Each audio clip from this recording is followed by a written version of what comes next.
Morning, fam. Back at it again. We had so much fun on the water yesterday. We're gonna do it again today as soon as the missus gets off work.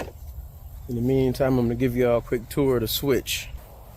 So got it hooked up on a 2-inch ball. My receiver, I have 3 different balls on it. A 2-inch. I have the 1 1/16, which I never really use. My open trailer was the one I needed for that back in the day before I got rid of it.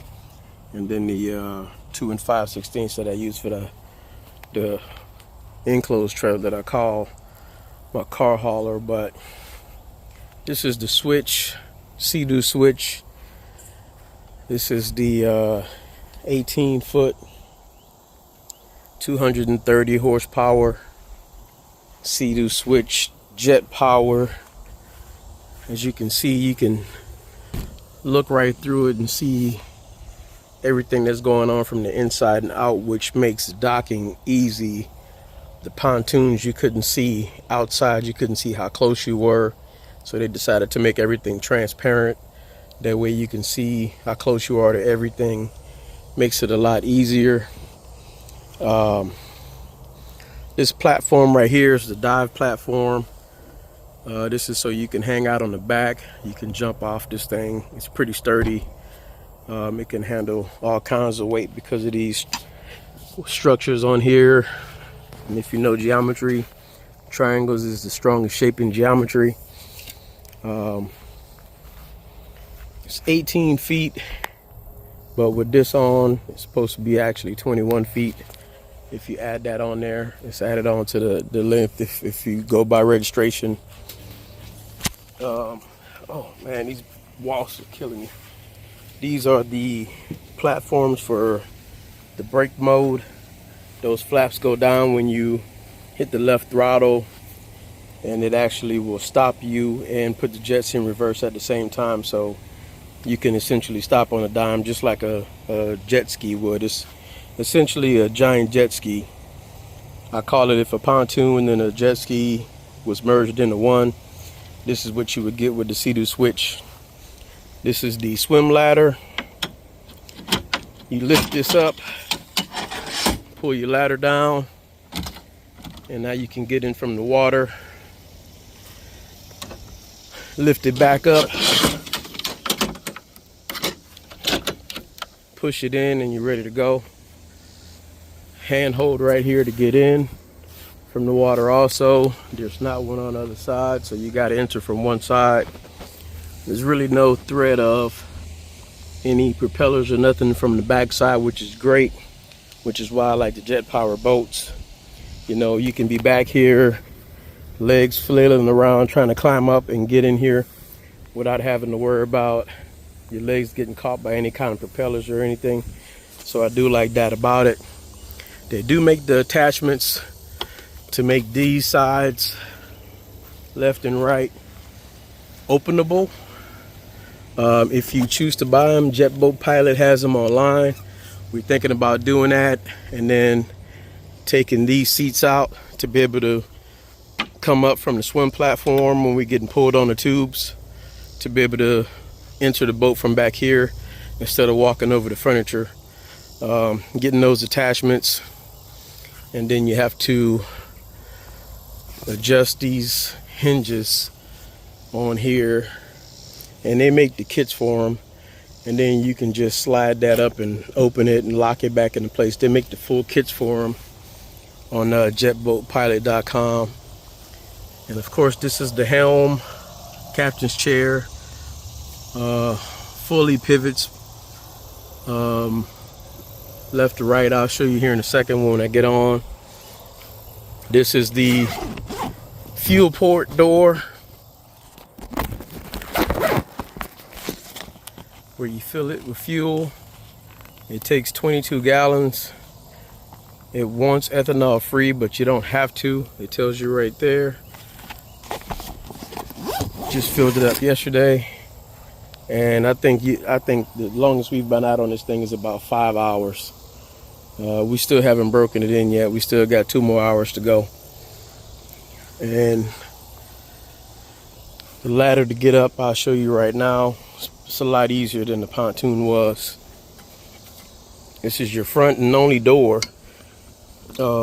if you don't add the ones in the back. So with the door, just like any pontoon, you lift up on it, open it, walk right in. Pretty big door, wide. If you got anybody that has any wheelchair access, I'm sure they can get in. I saw a video with a guy with the same situation, and he was able to get in and didn't have any problem. So that's the front door. This one came with the 2 tables.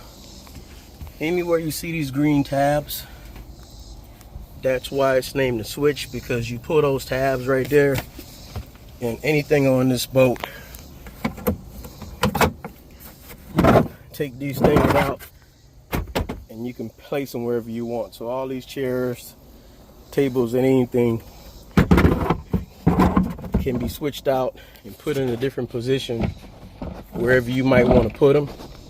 So if you don't like the setup on it, or if you forgot to bring chairs somewhere, you could always take them off the boat, put them right back into place, and you can switch this thing up to however you like it. So if you want all sofas on one side and you want the other side empty, or if you want the whole boat flat, or if you want, less chairs, more chairs, or if you want to switch these out for that really expensive surround sound system that it comes with, you can do that. But that's why they call it the switch, because just like the pontoons, everything is bolted in place.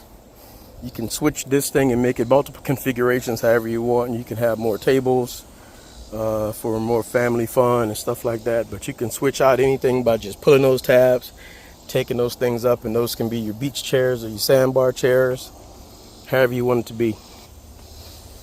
This first compartment right here is for storage. Lift these tabs up, turn them opposite directions. That's your life jackets, or throw, life preserver, whatever you want to put in there for storage.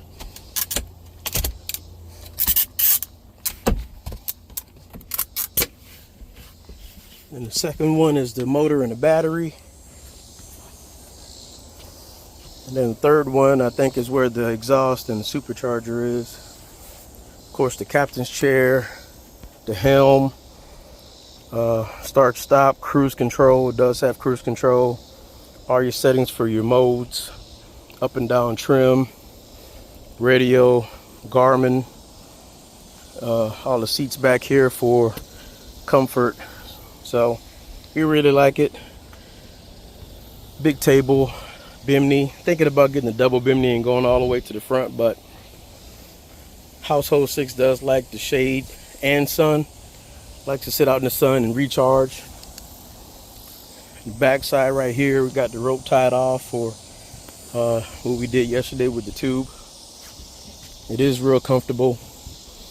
The seats are really soft. Might get more carpeting from Jetboat Pilot.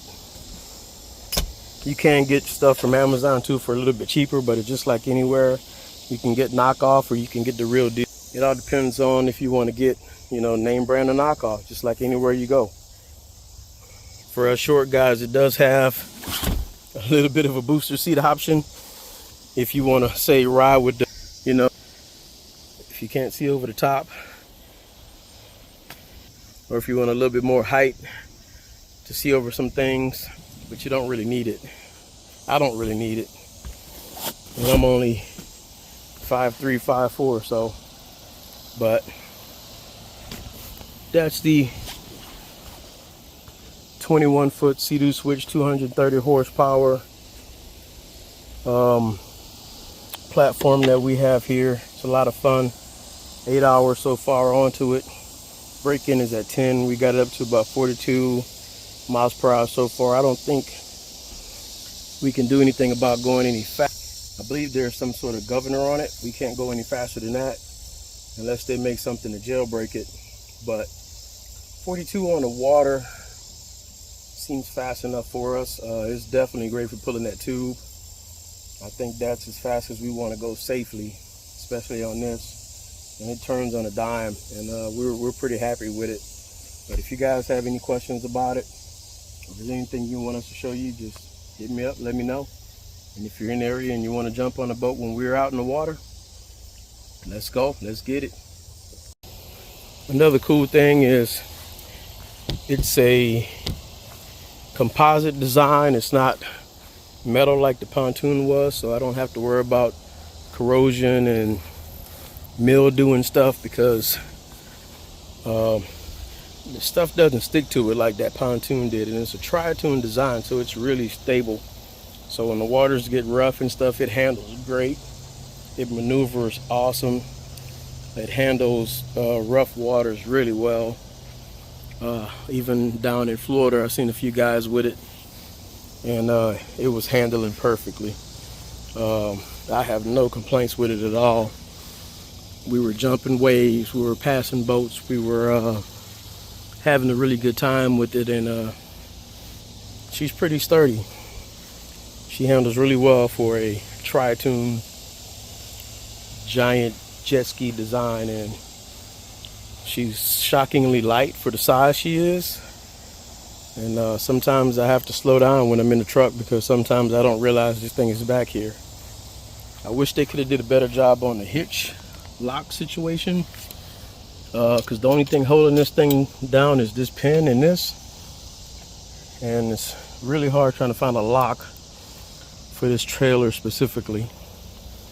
And they do have this feature where if you back up too fast, this pin will hit the trailer brakes on you and stop the trailer from going back. And it's a safety design, which I understand, but sometimes it gets aggravating when the trailer brakes come on you and stops you from backing up because it thinks that you're going too fast. But that's our 230 horsepower rotary Sea-Doo switch. Guess I'm sort of like a jet ski guy. But 4:30, 5 o'clock, we'll get back in the water for a few hours, try to get it broke in. I'm going to put the dock lights on. Have to cut into it for that, wire it up, so that way we can go to the diner that we can boat to, dock at, and have dinner on a boat at night. I think that'd be pretty cool. And see if we can get some more content on the water later on today.